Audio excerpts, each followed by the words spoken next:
Hi friends, आज है 29।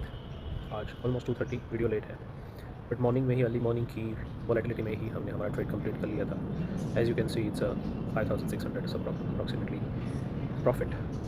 जानते हैं अभी इसका लॉजिक ओआई के हिसाब से, क्यों हमने पुट साइड थोड़ी हैवी क्वांटिटी के साथ ट्रेड किया था, क्यों कॉल साइड भी हमने अच्छा खासा प्रॉफिट बुक किया। एंड दिस ऑल हमने ऑलमोस्ट 55,000 या 53,000 के ट्रेड से ही स्टार्ट किया था। एंड ईच ट्रेड में हमने ऑलमोस्ट 30,000 मैक्स हमने कैपिटल डिप्लॉय किया था। सो ऑलमोस्ट 30,000 के कैपिटल से दो ट्रेड लिए थे, पुट साइड और बाद में कॉल साइड। चलिए समझते हैं ओआई से इसका लॉजिक।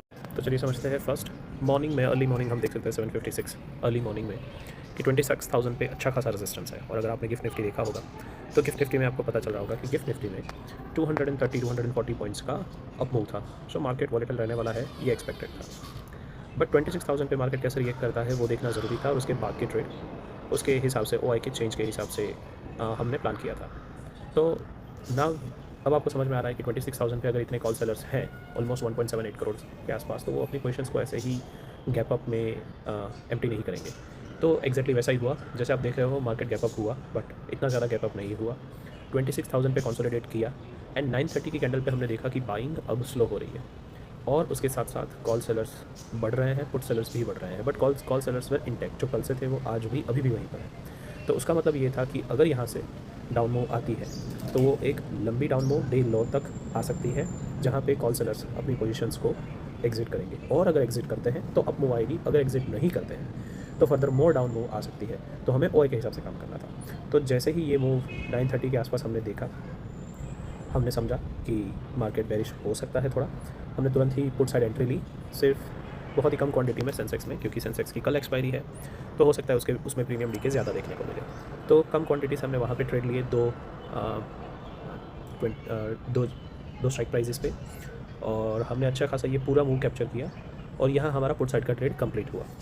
तो हमारी पुट साइड की एंट्री मॉर्निंग में कुछ इस हिसाब से थी कि जब मार्केट ने गैप अप खोला बट सस्टेन नहीं हुआ, अगेन ब्रेक करने की ट्राई की, डे हाई को नहीं हुआ, तब जाके हमने अंडरस्टैंडिंग के बाद 175 के आसपास एंट्री ली थी, जो कि एक इसमें दिख रहा है। आप अगर एक चीज़ और नोटिस करोगे तो मॉर्निंग में आपको not only price action OI but तीसरी चीज़ भी सपोर्ट में मिलती है, विच इज़ वॉल्यूम। आप देखो कि वो वॉल्यूम की कैंडल ऑलमोस्ट 700 के वॉल्यूम के साथ है, जबकि वो प्राइस इतना मूव भी नहीं हुई है। तो that is giving us confidence कि people are buying this and the price can go up. But always market is unpredictable, तो हमने properly risk reward ratio manage करना चाहिए।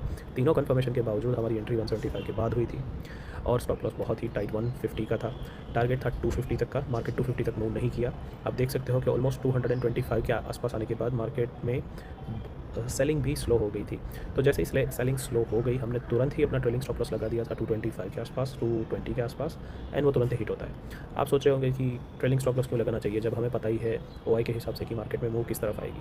देखिए, मार्केट में मूव हर बार या एवरी डे इतनी हाई नहीं आती वन साइडेड, वो up and down wave pattern में करके आपके स्टॉप लॉसेस को हंट करके ही आगे बढ़ती है।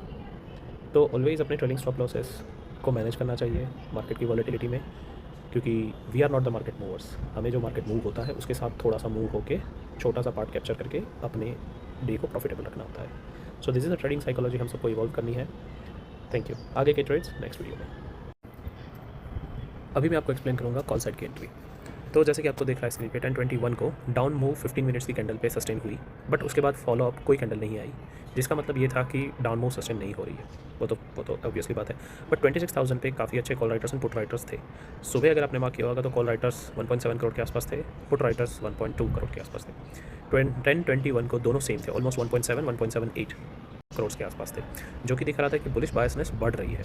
सो यहाँ पे बहुत ही कॉशियसली ट्रेड करना होता है जब ओआई दोनों तरफ का होता है और एक्सपायरी नज़दीक होती है। तो हमने क्या किया, हमने प्लान किया कि अगर 26,000 का जो आज का डे हाई है उसको क्रॉस करता है निफ्टी के चार्ट पे या सेंसेक्स के चार्ट पे, बट उसके साथ साथ अगर हमारा कॉल का प्रीमियम अगर कंसोलिडेशन के बाद उसका कंसोलिडेशन का हाई तोड़ता है तो ही हम वहाँ पे ट्रेड लेंगे, अदरवाइज़ नहीं लेंगे। तो स्पॉट के चार्ट पे और प्रीमियम के चार्ट पे ये दोनों चीज़ें देखना बहुत ज़रूरी होता है।